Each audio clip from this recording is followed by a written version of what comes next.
Musim semi 2000, pemuda Serbia yang marah mencetuskan perang tanpa kekerasan terhadap orang yang telah merenggut masa muda mereka. Orang itu adalah Slobodan Milošević. Slobo, nama panggilannya. Dia didukung koleganya dari Partai Sosialis. Namun perangai halusnya hanya kedok belaka. Dia dikenal sebagai diktator terkejam di Eropa. Sang pembantai dari Balkan. Ia telah menggiring negerinya ke kancah perang. Di Kroasia, Bosnia, Kosovo. Ia telah melakukan pemusnahan etnis, membangun kamp-kamp konsentrasi. Ia menyebabkan pengangguran, kemiskinan, korupsi, penindasan, dan ketakutan. Tahun 1998, Milošević mulai mengusir etnis Albania dari Kosovo. Hampir 1 juta orang mengungsi.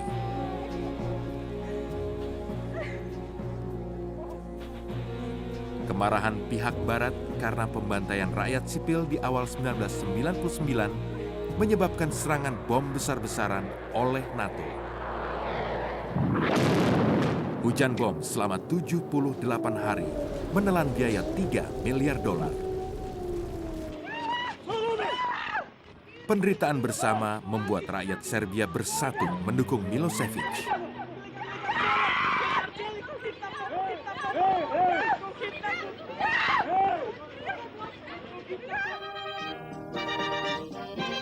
Pemboman itu memaksa Milošević menarik pasukannya dari Kosovo.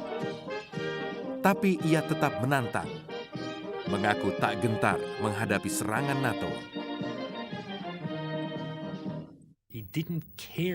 Dia tidak peduli separah apa kerusakan yang diderita pasukan atau rakyatnya. Yang penting ia tetap berkuasa. Untuk sementara, pemboman itu telah memperkuat kekuasaannya. Namun dalam jangka panjang, hal itu mungkin malah menghancurkan kekuasaannya. Tapi dugaan bahwa ia akan peduli dengan kerugian militer, itu hanya omong kosong. Saya sering dengar pejabat Deplu Amerika berkomentar, ia hanya bisa dihadapi dengan kekerasan. Setelah pemboman, ribuan pengunjuk rasa dipimpin para mahasiswa turun ke jalan menentang Milošević.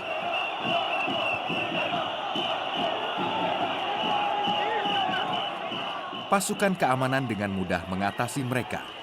Meski bertekad keras, berunjuk rasa tiap hari, para pengunjuk rasa bukan ancaman serius bagi pemerintah. Tapi di antara penentangnya, ada satu kelompok yang tidak puas dengan aksi protes. Mereka diam-diam membidik basis kekuasaan Milošević, rakyat kecil yang selama ini takut menentangnya. Simbol mereka, kepalan tangan. Nama kelompok mereka, Otpor, bahasa Serbia yang artinya perlawanan. Otpor, perlawanan. Sudah berdiri 1 tahun, tapi setelah pemboman NATO, Otpor berkembang pesat. Otpor dibentuk oleh selusin aktivis mahasiswa berusia belasan dan 20-an. Tak punya kantor, dana mereka kecil, mereka rapat di kedai kopi, berkomunikasi dengan ponsel. Beberapa anggota pernah ditangkap dan polisi mengawasi mereka dengan ketat. Kami punya sejarah panjang gerakan gerilya yang berhasil berkuasa di negeri ini. Yang saya maksud gerilya bukan gerakan kekerasan. Maksud saya adalah perlawanan dengan kepemimpinan yang tersembunyi. Organisasi kami, Otpor, adalah gerakan gerilya. Bahkan pada saat mengisi pendaftaran, wah, rasanya seperti akan menjadi tentara. Tapi ini tentara dengan sebuah misi. Jumlah mereka sedikit, tapi mereka membuat kesan seperti organisasi besar. Pamflet yang hanya berwarna hitam putih memperkuat slogan mereka yang tegas. Hancurkan sistem, lawan karena aku cinta Serbia, kebebasan. Gambar kepalan dan slogan itu ada di mana-mana. Bukti bahwa Milosevic bisa dilawan. Para politisi oposisi Serbia terpecah belah, sementara berusaha memanfaatkan kesedihan pasca pemboman.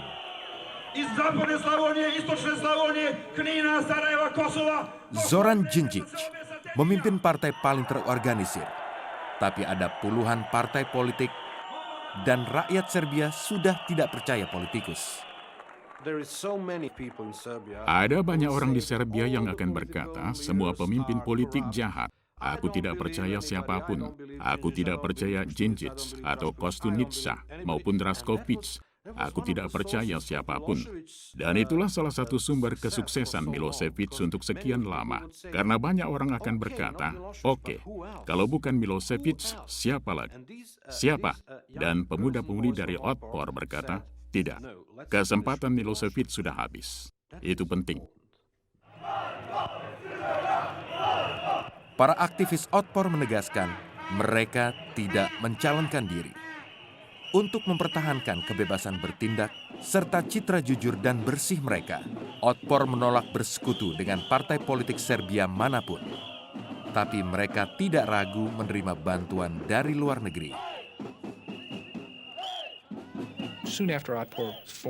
Segera setelah Otpor dibentuk, mereka bertemu dengan pejabat senior internasional termasuk dari Amerika. Kami semua melihat bakat dan kemampuan yang luar biasa dalam Otpor. Kini mereka jelas ingin dilihat sebagai organisasi rakyat Serbia, bagian dari institusi Yugoslavia, bukan sebagai alat negara barat. Dan kami menghormati itu. Pintar sekali. Jadi sejak awal kami melihat adanya antusiasme dan bakat di Otpor. Semacam kesadaran politik yang sangat menjanjikan dan layak didukung semaksimal mungkin. Bantuan luar negeri Amerika untuk memajukan demokrasi di Eropa Timur membantu keuangan Otpor. Tapi gagasan untuk beraksi murni berasal dari mereka sendiri. Pada ulang tahun Milosevic, mereka membuat kue. The cake signifies our country which fell apart, like all those pieces of cakes are falling apart and they are eaten by Slobos. Saat gerhana bulan, mereka mengajak orang-orang untuk melihat gerhana dalam benak mereka.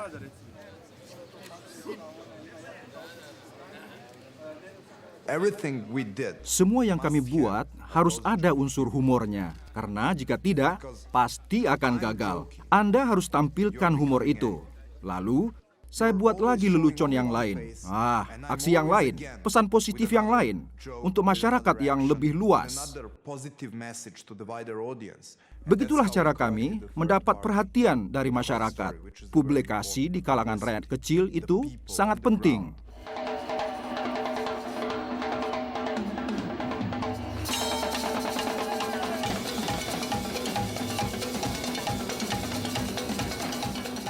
Otpor mengundang rakyat Beograd ke pesta tahun baru.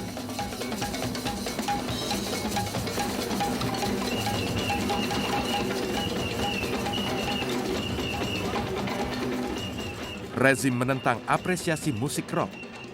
Namun rock and roll dengan nuansa pemberontakan dan perlawanan adalah ciri khas Otpor.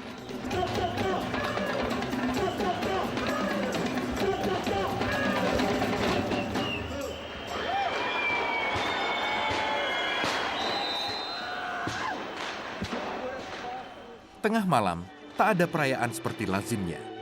Otpor menayangkan nama dan foto rakyat Serbia yang tewas dalam perang yang disulut Milosevic. Zoran Ranjelovic. Mereka datang ingin bersenang-senang. Dan sebelum tengah malam, kami memainkan musik. Setelah tengah malam, kami menayangkan film tragis tentang orang-orang yang tewas. Para pengungsi di layar lebar. Semua hal yang buruk pokoknya. Kami bilang, perayaan ini tidak beralasan. Jadi, pulanglah dan pikirkan apa yang harus dilakukan. Jadi, pada perayaan tahun depan, kita punya alasan untuk merayakannya. Kalimat kuncinya adalah, inilah saatnya, tahun 2000. Sudah saatnya tahun ini kematian di Serbia harus berakhir. Sebulan kemudian, Partai Sosialis Serbia mengadakan Kongres kelima, memilih kembali presidennya. Da je Slobodan Milošević, kandidat za predsjednika Socijalističke partije Srbije, dobio 2308 glasova. Gaya kepemimpinan penguasa Serbia masih seperti komunis Soviet. Meski kini disebut sosialis, cara mereka sama. Milošević memberi imbalan pada yang setia dan menghukum pembangkang. Semua pihak tahu bahwa pemilu hanya demokrasi bohongan.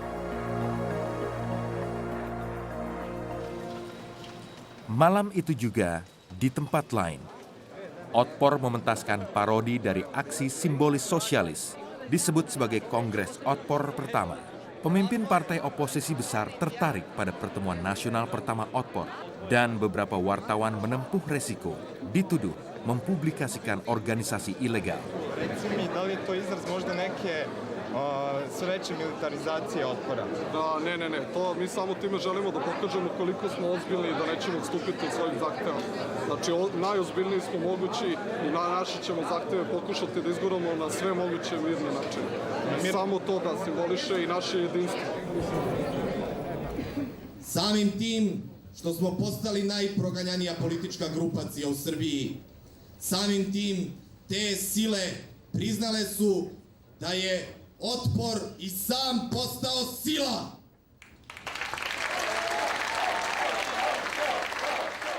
Usikan polisi tidak menciutkan nyali mereka. Penangkapan yang terjadi saat itu memacu penambahan anggota. Danas imamo Otpor u preko 70 gradova u Srbiji. Beranggotakan aktivis dari seluruh Serbia, Otpor menyatakan diri gerakan nasional.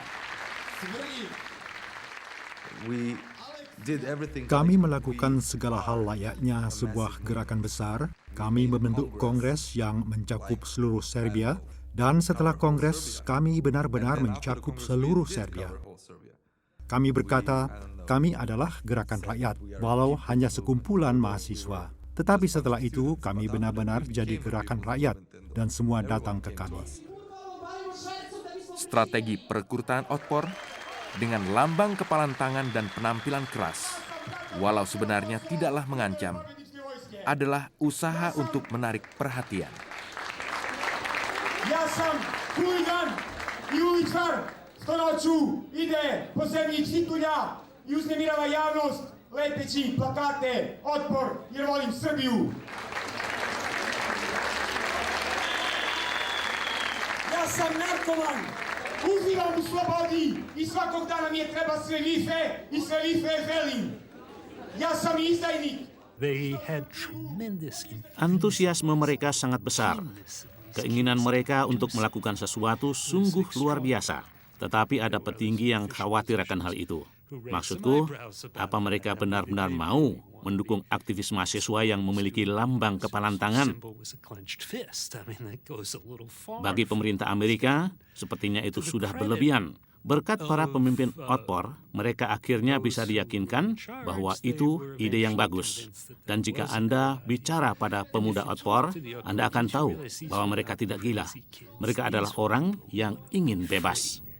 Uzmite se u pamet, vi gospodo, jer i đavo je u Srbiji odneo šalu.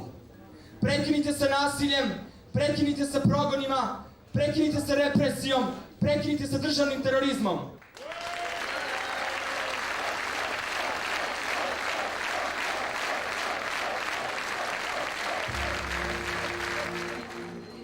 Kini Otpor punya kantor di Beograd. Apartemen 3 kamar dipinjamkan orang tua aktivis. Otpor adalah satu dari selusin kelompok oposisi Serbia yang menerima dana dari Amerika dan negara-negara Eropa untuk biaya fotokopi, telepon, pos, percetakan, komputer, dan internet. Otpor telah membuat situs sebelum punya kantor. Tuntutan dan prinsip mereka disusun dalam bahasa Inggris dan Serbia. Penggulingan Milošević tanpa kekerasan, pemilu bebas, demokrasi.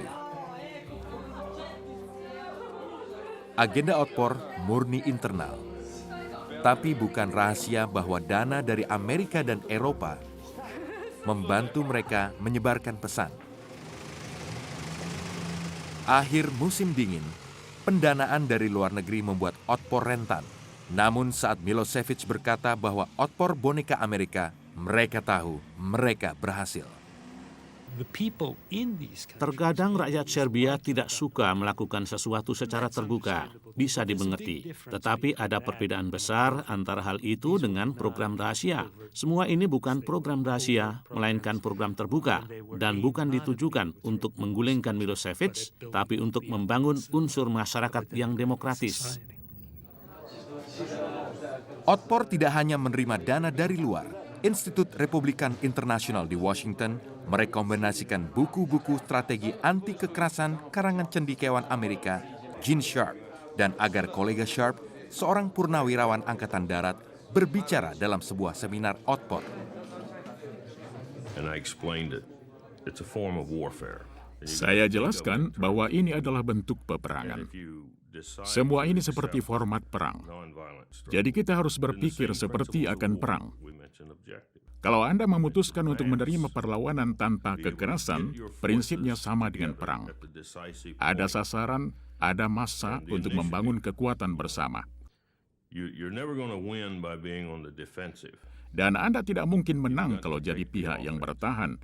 Anda harus menyerang, baik secara militer maupun tanpa senjata. Jadi prinsip perang di sini tumpang tindih. Saat itu, kami dihadapkan pada hal-hal penting yang sudah kita terapkan di sini. Tapi kami tidak tahu bahwa ada yang sudah menulis buku tentang hal itu. Itu pengalaman yang menakjubkan, bisa memiliki buku ini. Melihatnya tertulis secara sistematis di suatu tempat yang kami kembangkan lewat pengalaman kami. Melihat apa yang dilakukan oleh gerakan Gandhi, dan seterusnya. Pelajaran utama Kolonel Hovey kini disebarkan. Hancurkan otoritas penguasa. U toj priči moramo da pođemo prvo od toga da svaki nedemokratski režim pokušava da izgleda ili spolja izgleda na isti način. Imate malu grupu na vrhu tog režima koja pod sobom kontroliše razne resurse, razne institucije, razne represivne mehanizme, sudstvo, medije i već sve drugo što može se nabroji. I generalno taj sistem koji se u teoriji zove monolit. I ljudi su gledali u taj monolit i rekli, ali neće se monolit promeniti dok glavu ne odsečete. A to se zove revolucija. I mi smo rekli, ne, Otpor je jedan prodemokratski pokret koji ne menja vlast tako što nekom odseče glavu, nego Srbi su narod koji može da promeni vlast na izborima sada i svaki sledeći put, jer to je dokaz da smo civilizovan narod. Pemilu masih sekitar setahun lagi. Sementara itu, Otpor membangun jaringannya, memakai senjata lain untuk merongrong Milošević, merekrut dan melatih ratusan aktivis lokal. Otpor tidak punya pemimpin nasional atau komite pusat. Beograd mengirimkan bantuan, tapi aktivis lokal Otpor mengelola urusan mereka sendiri. Itu sengaja dilakukan agar perlawanan lokal bisa berlanjut meskipun kepemimpinan Beograd ditangkap. Otpor mengandalkan para pemuda lokal yang terkenal di lingkungan mereka sebagai cara terbaik memanfaatkan ketidakpuasan yang meluas di kawasan itu. Kota-kota yang lebih kecil menjadi pusat para oposan dan Beograd jadi seperti lubang hitam. Tidak ada media elektronik independen di Beograd 2 tahun terakhir ini. Di sana semuanya seolah berhenti. Dan di kota seperti Čačak, Nis, Novi Sad, Kraljevo, Užice, situasi sangat panas. Rakyat benar-benar sangat tidak puas, sangat marah, dan sangat radikal. Di kota-kota kecil, putra-putri kelas pekerja adalah kekuatan rahasia Otpor. Mereka tidak melihat masa depan di bawah Milošević. Beda dengan para orang tua, mereka tak akan rugi menentangnya secara terbuka.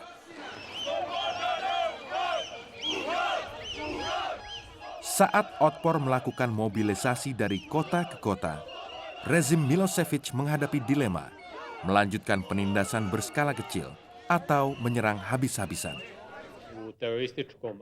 Tanggal 14 Mei, dalam konferensi pers di siaran TV nasional, Menteri Penerangan meningkatkan serangan pada Otpor. Onaj ko pokušava da Otpor predstavi kao studentsku političku partiju i organizaciju greši. Otpor je neofašistička organizacija na tradiciji crvenih brigada i ova država će sa svim svojim strukturama koju i druge države koriste kada su suočene sa terorizmom ovakvih razmjera. Setelah mencap Otpor kelompok teroris, rezim melakukan serangkaian pemukulan dan penangkapan. Otpor sudah menduga dan siap menghadapi penindasan itu. Setiap ada penangkapan, pengunjuk rasa segera muncul di kantor polisi dan penjara. Informacije iz Požarevca da ih neće i Radojkovo i molim vas da sačekate. We developed this chain of command. Kami mengembangkan sistem komando tertentu. Nah, kalau ada informasi tentang penangkapan di kantor pusat atau lokal, ada sistem untuk membuat siaran pers, menyediakan pengacara untuk orang-orang yang ditangkap, dan mengerahkan sebanyak mungkin aktivis pada saat yang tepat untuk tiba di kantor polisi dalam 10 menit. Penting sekali mengembangkan solidaritas semacam itu. Obraćamo se upravniku centralnog zatvora. Imate 10 minuta da nas obavestite o zdravstvenom stanju uhapšenih. Radojka Lukovića. Mereka takut pada kami. Mereka mau menggambarkan kami sebagai teroris, fasis, dan sebagai kriminal, pecandu narkoba, dan semacam itu. Tapi di jalan, orang melihat para anggota perlawanan yang baru berusia 18 atau 20 tahun. Saya salah satu anggota yang lebih tua. Usia saya dulu sekarang 27. Lalu mereka bilang, yang benar saja, ini konyol, mereka bukan fasis, mereka cuma anak-anak. Jadi penting sekali bagi kami untuk menunjukkan bahwa propaganda TV nasional itu sebenarnya konyol. Evo, ponovo smo ovde direktno uključeni ispred Niškog SUP-a. Ja ovdje imam primerak jednog teroriste. Evo, živ primerak, njegova bicikla je stradala na granici Srbije i Crne Gore. Kao što vidite, visite nekih metari 90, nosi najče terorističke organizacije Otpor. Nosi naočare, to znači da mnogo čita oprost na ovoj zemlji čitati, vodite računa. Lepas tengah malam 17 Mei, polisi mengambil alih stasiun TV terbesar di Beograd, 2 stasiun radio independen, dan 1 surat kabar yang mengecam pemerintah. Pagi harinya, warga mendapati sumber-sumber berita independen terbaiknya terputus. Sepanjang hari, ribuan pengunjuk rasa berkumpul di balai kota.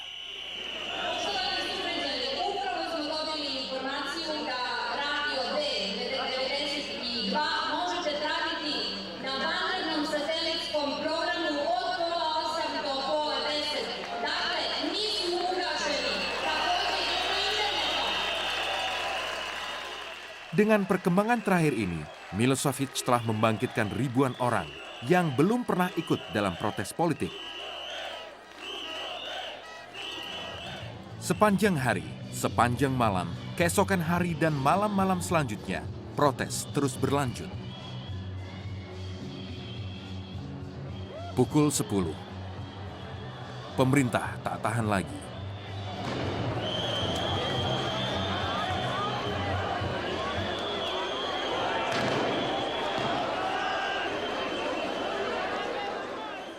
Untuk pertama kalinya, pemerintahan Milošević memakai taktik kediktatoran sejati seperti cara Augusto Pinochet.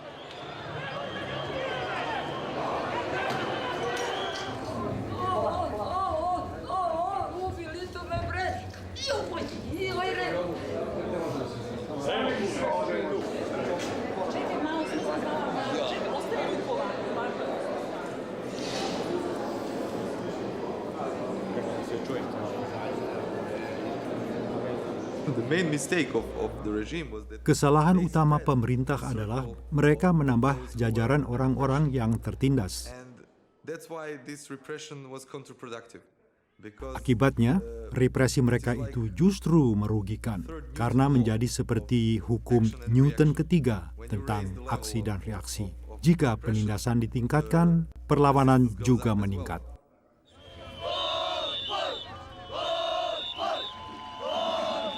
Sepuluh hari kemudian, anggota Otpor dari berbagai daerah datang ke Beograd.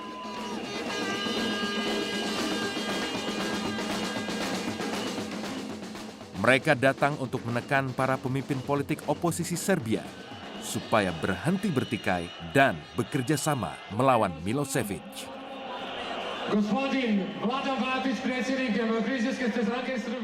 Sebagian besar ketua partai tidak ingin hadir. Namun tak ada yang ingin saingannya menguasai arena. Jika mereka saling bersaing, seperti biasanya, Milosevic akan menang. Otpor ingin mereka bekerja sama, namun para ketua partai curiga dan iri akan popularitas Otpor yang menanjak. Mereka sangat khawatir karena kami mengisi ruang kosong di kancah politik bagai penyakit kanker. Kami isi tempat kosong yang tidak mampu mereka isi. Kami memberikan jawaban atas semua masalah yang ditanyakan masyarakat. Mereka tidak cukup pintar atau mampu menjawabnya. Kami juga punya jaringan paling kuat. Gospodo lideri, ja bih vas molio da priđete samo ako može malo.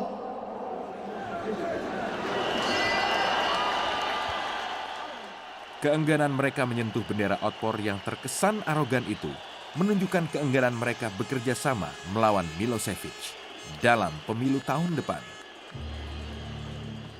27 Juli, Milosevic membuat kejutan, menetapkan pemilu 10 bulan lebih awal. Ia tahu pihak oposisi tidak siap, dan ia perlu memperbaharui legitimasi kekuasaannya. Ia sadar posisinya kian hari kian buruk. Ia mencoba mengumpulkan apapun yang masih ada untuk mendukungnya. Itu hal pertama. Kedua, ia siap mencuri. Dan ketiga, ia siap mempertahankan kekuasaannya dengan kekerasan. Tak ada yang percaya pemilu akan berlangsung jujur. Tapi mereka ingin perubahan. Di bawah Milosevic, pendapatan rata-rata sebulan jatuh dari $800 menjadi $50. Menurut sebuah koran, sepatu mayoritas pemilih sudah berumur 10 tahun.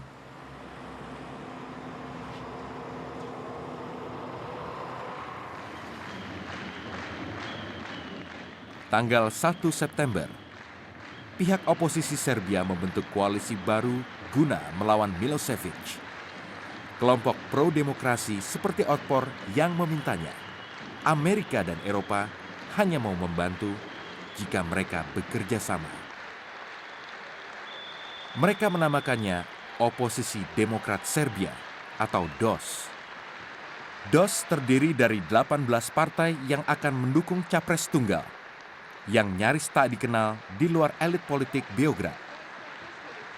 Namanya Vojislav Koštunica. Koštunica adalah pengacara yang memimpin sebuah partai kecil. Menurut jajak pendapat, ia kandidat terbaik untuk melawan Milosevic. Haluannya nasionalis dan pidatonya anti-Amerika, sehingga Milosevic tidak dapat menyebutnya pengkhianat.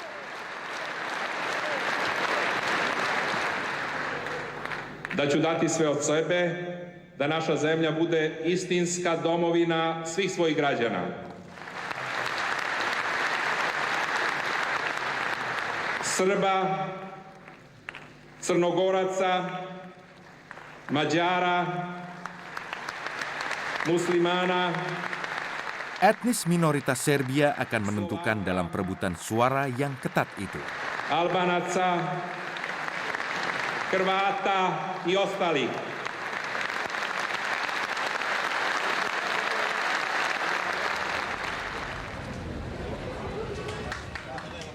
Koštunica berkampanye di kota-kota kecil yang tak berani dikunjungi Milošević.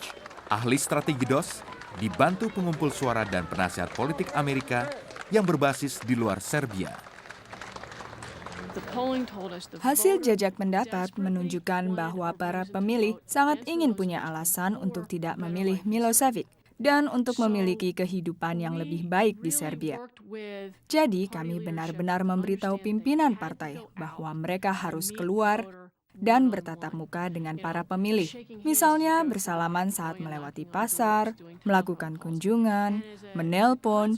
Dengan begitu, banyak sorotan dari pers lokal, televisi lokal, dan mereka bisa mengimbangi apa yang tidak mereka dapat di Beograd.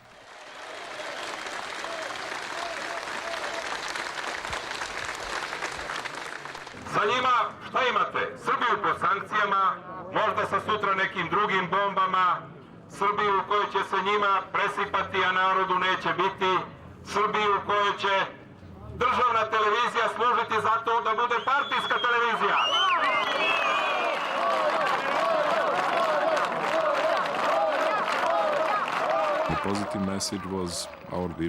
Pesan positifnya adalah visi kami akan cara hidup yang baru. Karena kami sudah sangat muak. Karena hidup kami diguncang perang, tekanan, penindasan Milošević. Dan kesan saya selama kampanye itu, setelah bicara dengan banyak orang, itulah yang sebenarnya mereka butuhkan, yang mereka impikan. Jadi, mereka tidak hanya berpikir tentang Milošević.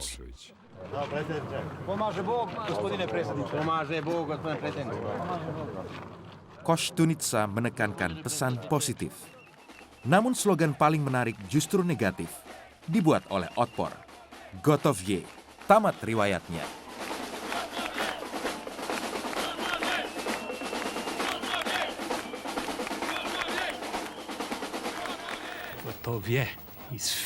Gotov je, tamat riwayatnya. Nekat, berani, dan tegas. Milošević, tamat riwayatnya. Bahkan tidak ada kata Milošević, hanya tamat riwayatnya. Semua tahu siapa yang dimaksud, dan mereka melakukannya berulang kali dengan slogan berbeda yang efektif. Slogan tersebut segera diterima masyarakat. Koštunica berkampanye sendirian. Pemimpin partai lain seperti Zoran Djindjic mengesampingkan ego dan ambisi dan berkampanye terpisah untuk Koštunica.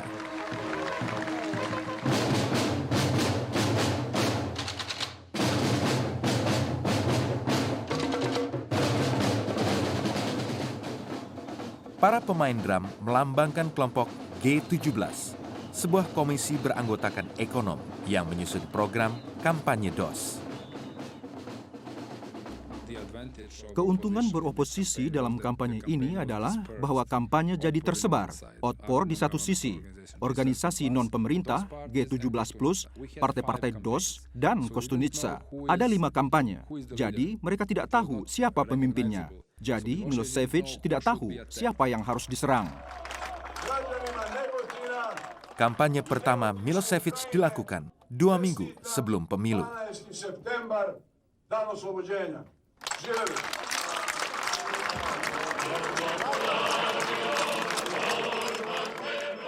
Bertemu langsung dengan pemilih bukan prioritas. Semua tahu, Partai Sosialis membayar orang untuk ikut kampanye agar terlihat punya banyak pendukung di TV nasional.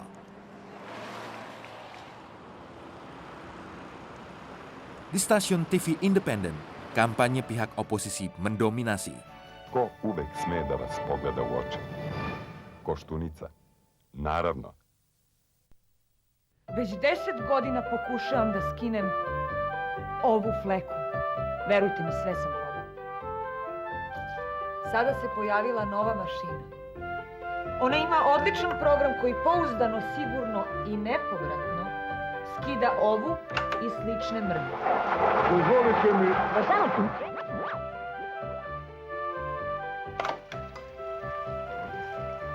Vidite, deluje.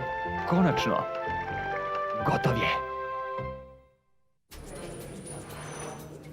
Kampanye lainnya kurang dramatis. Tapi pelatihan para pengawas pemungutan suara mungkin lebih penting dibanding semua pidato dan iklan itu. Pelatihan itu mengajarkan cara mengetahui dan mencegah kecurangan petugas pemilu Milošević.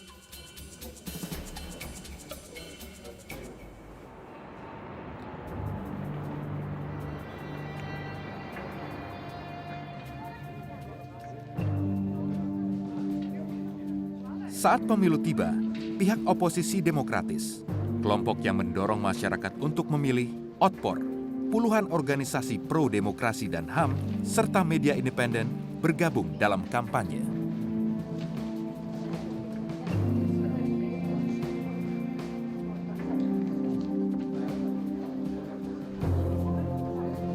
Ketika TPS tutup, semua partai mengesahkan penghitungan di setiap lokasi. Usaha apapun untuk mencurangi pemilu pasti dilakukan oleh pejabat di Beograd.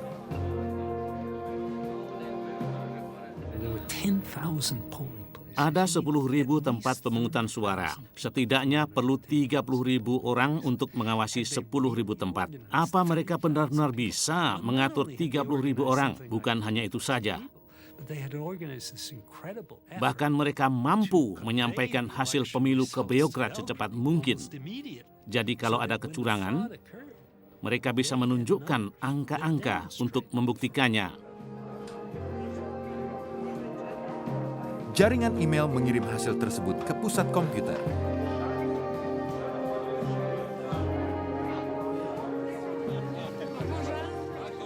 Saat menunggu penghitungan suara, tidak ada keraguan akan hasilnya. Tapi tak seorang pun tahu apa yang bakal terjadi. Kami tahu kami akan menang, dan kami tahu Milošević tidak akan menerimanya. Keuntungannya, kami siap dengan langkah kedua. Ia tidak akan menang, ia tidak akan menerima kemenangan kami, dan ia akan coba memanipulasi setelah itu.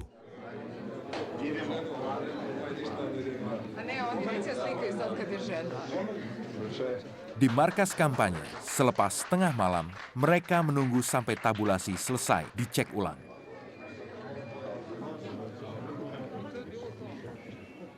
Lalu mereka membuat pengumuman yang diharapkan membuat manipulasi hasil resmi mustahil dilakukan. Prema našim podacima, izvesna je pobeda u prvom krugu predsjedničkih izbora.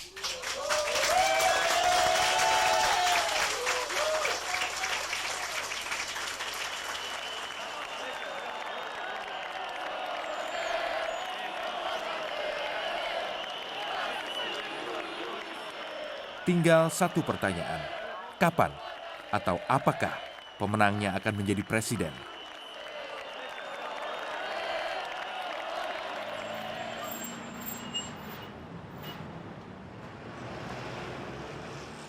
Lalu saat Beograd menunggu perkembangan, Komisi Pemilihan Milošević berkata, semua kandidat mendapat suara kurang dari 50% dan akan ada pemilu ulang. Vi ćete imati najveći zadatak u životu. Ako stvari stoje onako kako ja mislim da stoje, mi ćemo morati organizujemo proteste. Vi ste trenirani da to sprovedete. Vi ste pravili mrežu po fakultetima. Ovo je vaš protest. Sve što se bude dešavalo je vaše. Mereka telah dilatih berbulan-bulan. Kini mereka menghadapi ujian nyata dari gerakan tanpa kekerasan ini. Bisakah mereka memaksa pemerintah untuk turun? Dost dan Koštunica mengumumkan tidak perlu diadakan pemilu ulang dan meminta rakyat melakukan mogok massal. 3 hari sebelum pemogokan dimulai, penambang batu bara dari Kolubara di selatan Beograd memberi Koštunica dukungan yang tak terduga. Sebuah komite yang mewakili 17.000 pekerja memilih untuk segera mogok. Mereka ingin aksi mereka mengilhami seluruh negeri untuk mendukung pemogokan. Tambang yang memproduksi 70% tenaga listrik Serbia mandek. Tanpa menunggu reaksi Milošević, warga Serbia melancarkan aksi nasional untuk menghentikan kehidupan normal.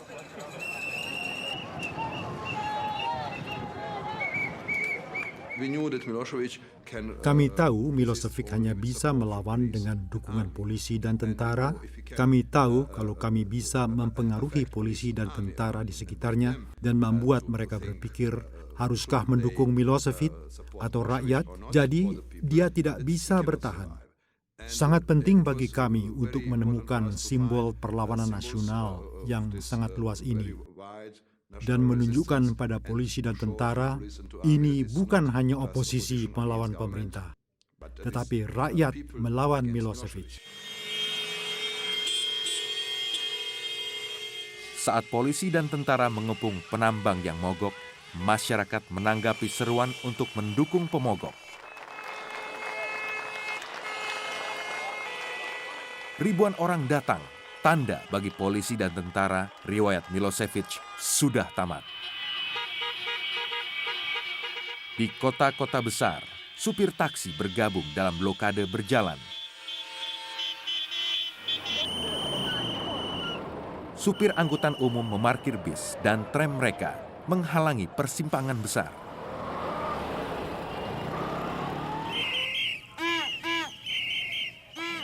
Polisi mencoba memulihkan ketertiban, tapi tiap hari pemogokan meluas. Setelah kalah di pemilu dan kecurangannya digagalkan, Milosevic harus mengundurkan diri atau menggunakan kekerasan.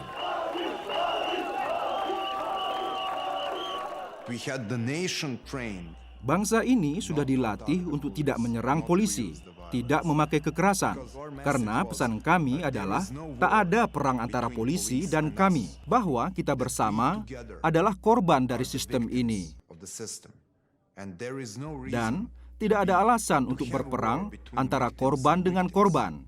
Korban yang satu berseragam biru, lainnya bercelana blue jeans, tapi tidak ada alasan untuk pertumpahan darah.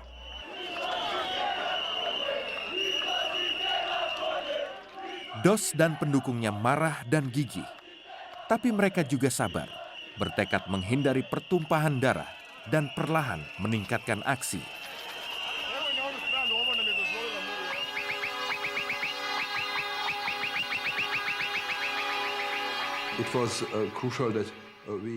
Perlu diingat bahwa kami memberi cukup waktu bagi orang-orang di rezim itu agar memahami apa yang sedang terjadi. Itu bukan revolusi satu hari, tapi 10 hari dengan peningkatan tekanan tiap hari dan Serbia diblokir. Akhirnya sangat jelas bahwa sebagian besar rakyat melawan Milosevic.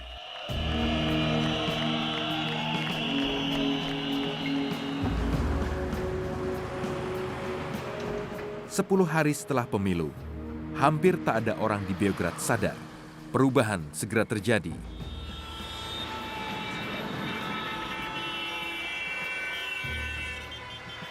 Sejak dini hari, Serbia sudah bergerak. Masyarakat dari seluruh penjuru Serbia berdatangan ke ibu kota. Operasi ini sudah direncanakan diam-diam oleh pemimpin DOS di seluruh negeri.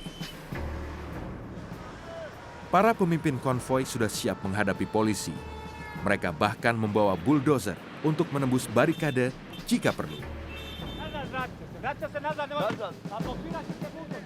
Jam 9 pagi, satu rombongan, dipimpin oleh wali kota Čačak yang berpakaian olahraga, mendapati jalan di blok polisi. Dobar dan. Dobar dan. Ovo slobodna država? Jeste. Šta je ovo? Šta je ovo? PPK pošli na put. Nećemo ulaziti. Čekaj, je slobodna država ili nije? Nećemo ulaziti u konflikt. Čekaj, laki, polako. Kolona je dugačka od Čačka.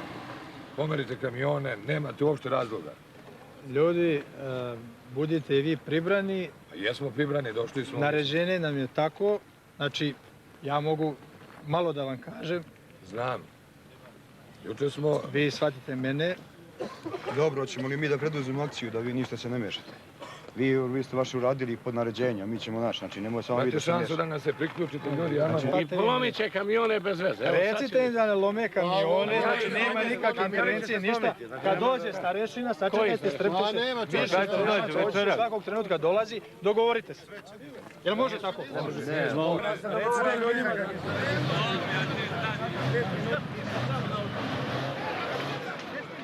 Posan berunding, orang-orang dari konvoi Cacak menyingkirkan sendiri blokade itu.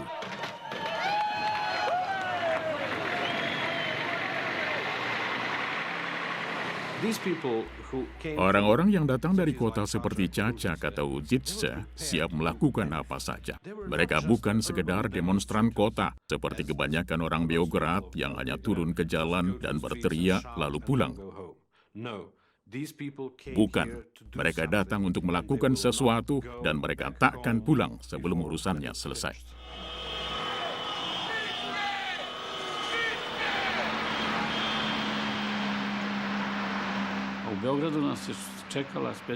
Unit khusus untuk aksi anti-teroris sudah menunggu kami di Beograd. Mereka bekerja sama dengan kami. Kami menghubungi mereka lewat radio setiap 10 menit. Saya lalu menginformasikannya kepada warga saya. Kami sudah atasi polisi. Mereka akan berpihak pada kami sebentar lagi. Menjelang siang, terlihat jelas polisi akan membangun barikade, tapi tidak akan mempertahankannya. Konvoi dari selatan masuk Beograd sekitar jam 11 siang.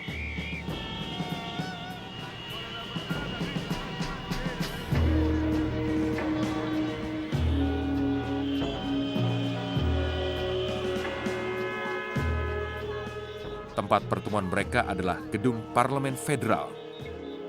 Wali kota Illich terus berkomunikasi dengan konvoi yang masih di jalan. Mereka bergabung mengambil alih parlemen tanpa kekerasan jam 3 sore.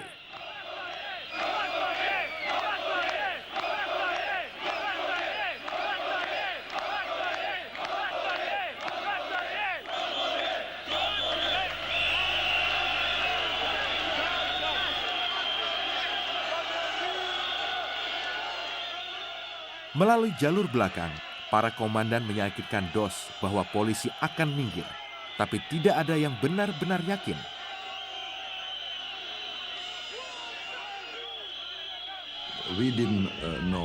Kami tak tahu bagaimana reaksi polisi. Kami tahu bahwa sebagian polisi tidak akan bereaksi melawan rakyat, tapi kami tidak tahu reaksi semua polisi. Dan polisi benar-benar bingung.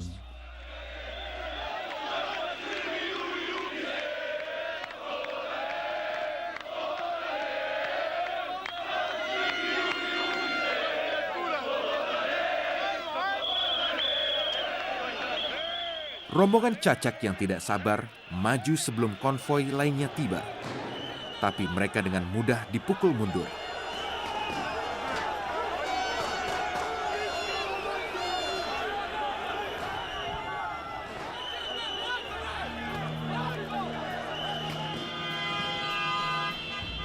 Polisi tidak tahu bahwa ratusan ribu rakyat Serbia masih dalam perjalanan ke Beograd.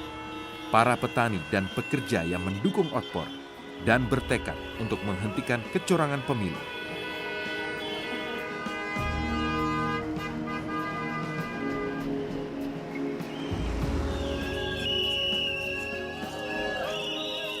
Beberapa jam setelah konvoi pertama sampai di ibu kota, warga Beograd mendengar kabar itu. Mereka turun ke jalan sambil bernyanyi, "Serbia telah bangkit." Hari ini hanya ada satu tempat untuk didatangi.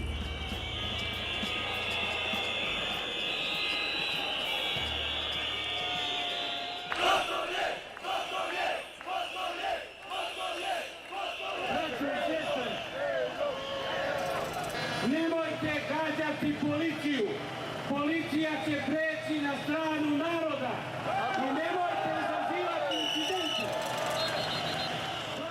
Para pemimpin DOS kini memantau saluran radio polisi, mendengar perintah untuk membubarkan massa. Tak terjadi apapun. Serbia više tebe neće. They didn't really mean to do anything. Mereka tak bermaksud melakukan apa-apa. Mereka mengabaikan perintah itu dan mereka mengamati apa yang terjadi saat mereka sadar bahwa ada ratusan ribu orang di jalan-jalan kota Beograd dan ada lebih banyak lagi yang akan datang dari seluruh penjuru Serbia dan bahwa ada semacam pemberontakan yang terjadi. Tentu saja mereka tahu bahwa bentuk kekerasan apapun untuk melawan rakyat akan menghancurkan diri sendiri. Dan mereka sadar itu berarti mereka akan jadi pecundang yang sama dengan Milosevic. Mereka tidak mau itu terjadi. Seorang reporter menulis, komandan polisi dan tentara tidak pernah memerintahkan pasukan mereka menembak karena tahu anak-anak mereka ada di kerumunan itu.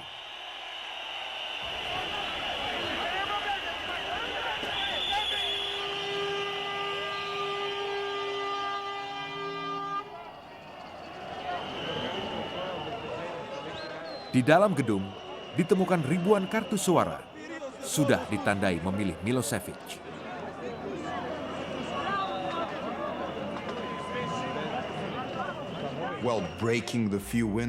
Memecahkan jendela dan membakar gedung parlemen itu belum seberapa.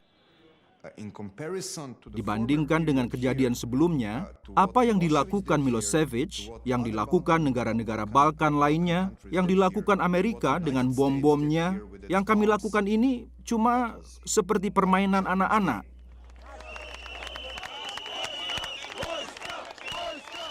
Dua orang mati dalam pengambil alihan itu. Seorang bapak tua di kerumunan terkena serangan jantung dan kecelakaan lalu lintas.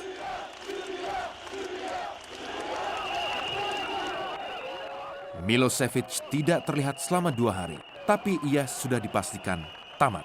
Rakyat sudah mengambil alih kekuasaan.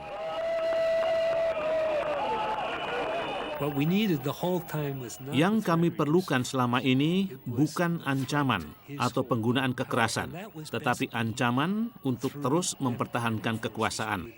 Dan itulah hasil terbaik yang dicapai kekuatan demokrasi di dalam Serbia. Dan pelajaran penting di sini adalah bahwa koalisi berbasis luas dari protes tanpa kekerasan yang populer bisa menyingkirkan kediktatoran jauh lebih cepat daripada semua aksi sembunyi-sembunyi.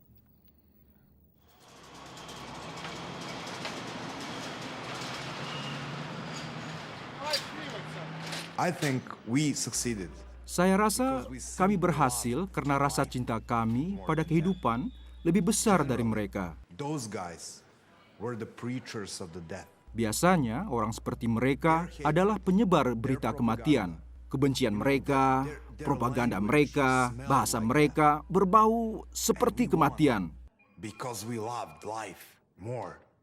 Dan kami menang karena kami lebih mencintai kehidupan. Kami putuskan mencintai kehidupan.